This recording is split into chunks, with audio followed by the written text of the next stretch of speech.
Hey, good afternoon, everybody.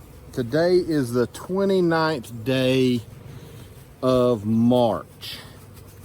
And last Sunday, I had 5 medium hive bodies where I brought out of the winter, where I'd had bees from last year.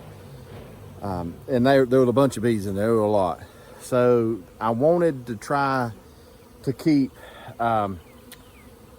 enough bees in this hive to where I could split it and I could still make honey off of one of them and get, you know, a super of honey out of it.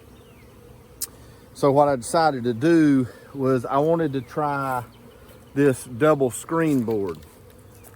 So I made this double screen board. So it's 1x4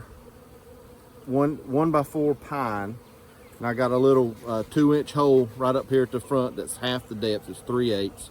And I put metal screen, like screen door screen, on the top and the bottom. And the bottom, there's no openings. Bees can't get in and out, okay? So just heat can pass up and down through these holes, okay? The bees can't touch each other. So I guess really they can't communicate. So what I wanted to do was make it to where one section didn't have a queen, so they knew they weren't going to have a queen, so they would make a new queen and I could get queen cells. So I came in, I took the top two boxes off one at a time, and when I got into the second box, I found the queen. So she was in the top 2 sections. So I took those off and kept those together. Then these bottom 3, I started going through there and noticed that I had plenty of food. I had plenty of eggs and larvae, capped brood. So I had everything in there, and there was a lot of it. So I decided to put this screen board on top right here, and I faced it backwards. Notice this one is the back of the normal hive. This is the back of the bottom board. So I put it where the entrance would be coming out the back, because the queen would be up here.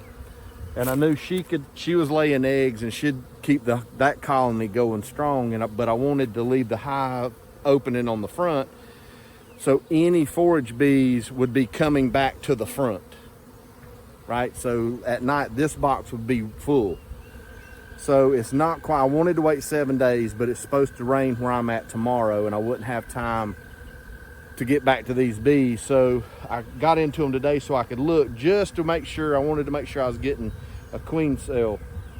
So I got to this second frame in. The 2 outside frames really were just food. But if you'll look,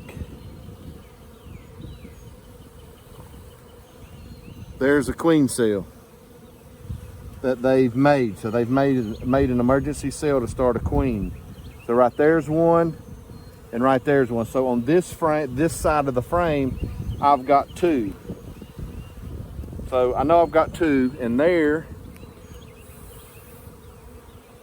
is one more right there. Now that's,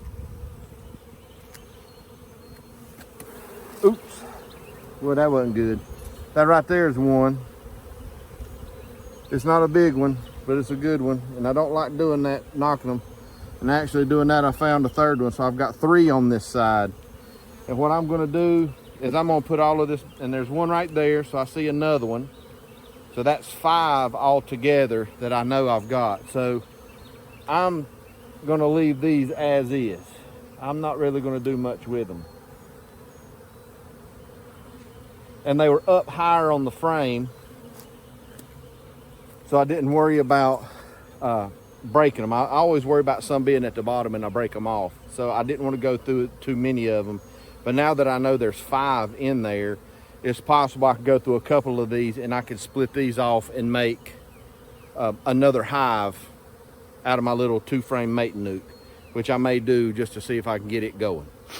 But anyway, that's what I got. I just wanted to show you that and what I've done, and so far the results that I've got queen cells in there by doing this. So I've got a hive with a queen up here. I've got this hive right here. And what I'm going to end up doing is probably next week, I'm going to come back in. I'm going to take the top off and move it, because I know I got a queen in there, and I'm going to double check in here to make sure these came out and to see what's going on. But that's what I got so far. I'll just keep you posted on what happens. Thank you.